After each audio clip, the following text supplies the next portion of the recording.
जय जगन्नाथ मु विश्वनाथ सिद्धि एंटरटेनमेंट रे आपन स्वागत जनाउछि। आज आज मोर जिते वीडियो आप देखा पाइबे सब लगभग मु ओडिया रे ही कहया चेष्टा करी। हिंदी रे बहुत हो गला मत बहुत सारा पर्सनली कमेंट्स मत आसला कि आपण ओडिया रे ही कहतु बेस्ट आउरी मु चाहूँगी मु भी मोर मातृभाषा को पॉपुलर करने तो से आज मोर सब अधिकांश वीडियो मु ओडिया रे ही कहया चेष्टा करी।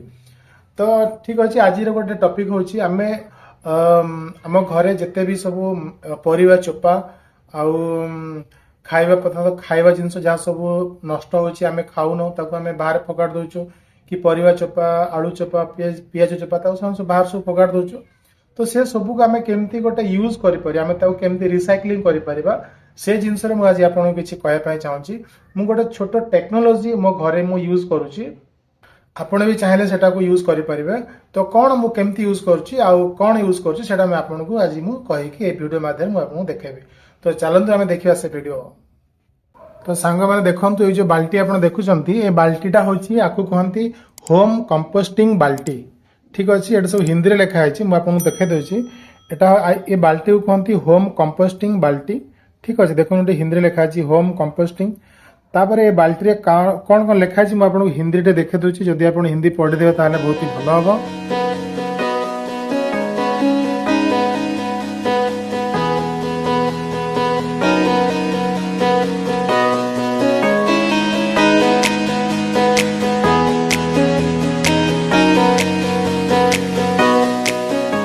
बाल्टी में ये कौन कौन पके परिबा सब्जी का छिलका माने परिबा चोपा बचा हुआ भोजन बंचित हुआ खाद्य फल के बीज माने फलर मंजी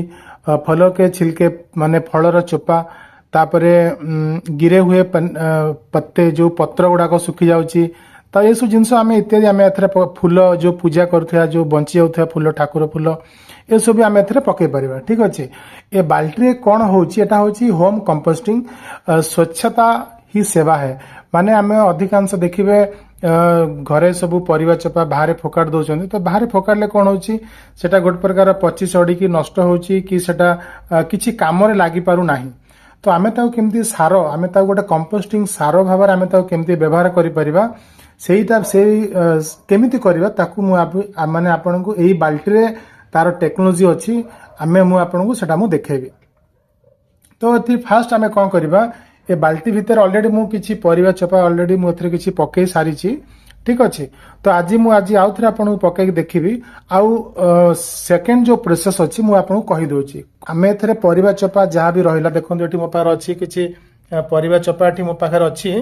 ए परिवा चोपा को आमे आ कोन करबा बाल्टी रे आमे आ भितर पकेबा। देखंतु मु एथरे किछि चोपा पकेछि किछि फूल भी एथरे मु पकेछि। ठीक अछि ए भला भितर सब पकेबा को पड़िबो हमको आ एटा को सब बेले बंद करी रखिया पड़िबो। ठीक अच्छे तो आम जदि निजे कर आम बिल्डिंग रे जो लोक मैंने रोचे आम तांको पाखर भी परिवा चोपा कलेक्शन करके रखिपर।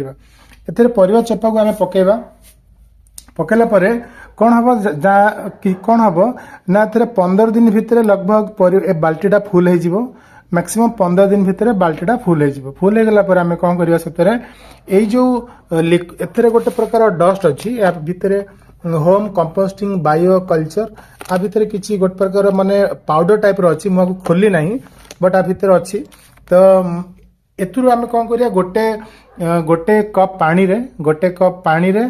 ए जो पैकेट देउछंती एथुरु आमे गोटे चामच आमे कौन करिया एठी देखा है 8 रु 10 ग्राम एठी लिखा है 8 रु 10 ग्राम आमे कौन करिबा ए जो पैकेट अच्छी एथुरु कौन करिया गोटे कप पानी रे 8 रु 10 ग्राम आकु आमे मिसे देबा। मिसे की ए बाल्टी भितर जो सब रहुची परिवा चोपा सेथरे आमे पके देबा। सेथरे पके देला परे कोन हबो ता भितर कोन हबो ना से तार प्रोसेसिंग स्टार्ट हे जिवो। प्रोसेसिंग स्टार्ट हे गेला परे आमे एठी कोन करिबा लगभग ताकू आमे तीन दिन माने आम 3 दिन गैप रे आ भितरु से जो जिनसडा परिवा चोपड़ा सी माने पचिकी से पानी फॉर्मेशन हम गोटे प्रकार लिक्विड फॉर्मेशन हो लिक्विड बायो एट लेखा लिखातु गोटे लिक्विड फॉर्मेशन हम से लिक्विड बायो फर्टिलाइजर एटा फॉर्मेशन हम सेटा को आम कौन करना ये गोटे टैप देछि आम एटा को आम ओपन कले से कौन पानी भाया बाहर जो पानी भलिया बाहर से पानी को लेकिन आम कौन करवा गचर आम ताकू दे पारिबा गचर दबा सेटा कौन कंपोस्टिंग गोटे प्रकार सार भाया कम कर आउ 21 रु 28 दिन भितर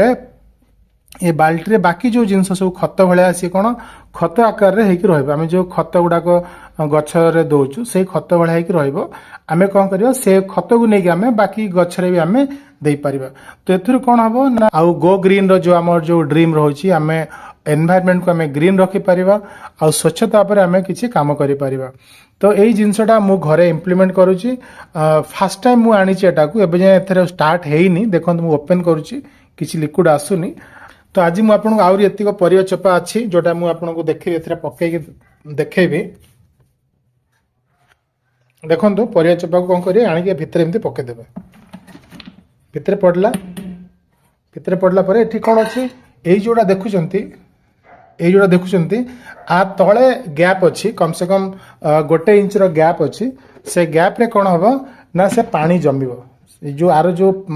एटा सढिला पर जो पानीटा हबो से पानीटा जमिबो तो से पानी को नेके आमे कोन करिया गच्छर आमे दे परिबा तो एथुर एई प्रोसेस रे आमे कोन करिया परिवा चपा को याड साडे न पके की आमे आकु गोटे कंपोस्टिंग करि परिबा गच्छरे आकु देकी गच्छ को भलसे उर्वर आमे करि परिबा गच्छटा भी भलसे तार खाद्य सार पाइले गच्छ भी भलसे डेवलप होबो तो ये जो ट्रिक्सटा ये जो टेक्नोलॉजी रा मु यूज करछि एटा मु मते निजे आइडिया आसीनी टाटा स्टील तरफ मते गिफ्ट करा जायछि काहे कि ना मु मोर नियरेस्ट रे मोर घर पाखरे मु बहुत सारा गच्छ लगेछि किछि गच्छ आमे लगेछु एनवायरनमेंट को ग्रीन प्रपोजल रे मु मो सांग बापा आमे मिसी एठी लगेछु तो सेति पई इनडायरेक्टली कंपनी को केमती जणा पड़ला जे एठी मु सब करिछि बोली कि तो सेति पई कंपनी तांको तरफ रो सर्वे करी आस्तिले आउ मोर ना सब डाटा नै कि से माने मते बाल्टीटा दैछंती एई बकेट थरू एटा होछि कोन home composting bucket home composting बाल्टी तो यही बकेट रे आमे सार तयारी करी गच्छ मानकर आमे दबा आम बिल्डिंग रे लगभग 7 जन लोक अछंती 7टा फैमिली अछंती तांको पाखरु परिवा चोपा आनी एथरे पका हबो पका हला परे एथु जो कंपोस्टिंग रे जो फर्टिलाइजर जो लिक्विड बायो फर्टिलाइजर बाहरिबो से सब नै कि आमे गच्छर दबा गच्छर देकी गच्छ को उर्वर आमे करि परिबा गच्छर भलो वृद्धि हबो किंतु गोटे कथा आपन को मन रखिया पड़े जो बाल्टी को आपन को बाहर ही रखिया पड़ियो घर भितर आको रखिबे नाही बालकनी रखंतु नहले आपन डोर बाहर ही रखंतु से जिनसटा को आपन टिके ध्यान देबा पड़ियो तो वीडियो आपन केमती लागला मते निश्चय कमेंट माध्यम रे जणाइबे आ मोर ओडिया व्लॉगिंग आज टू स्टार्ट करूची मु हिंदी रे टोटली व्लॉगिंग बंद आ जदि आपन चाहउचंती एभला करिया पई ताना आपन करि परिबे नहले आपण मो सहित कांटेक्ट करि परिबे आपण को केमती जिनसटा मिलिबो तार उपाय मु आपन डेफिनेटली जणाइबे तो एठी वीडियो को मु एंड करूची तो thank you all the best bye bye and keep watching.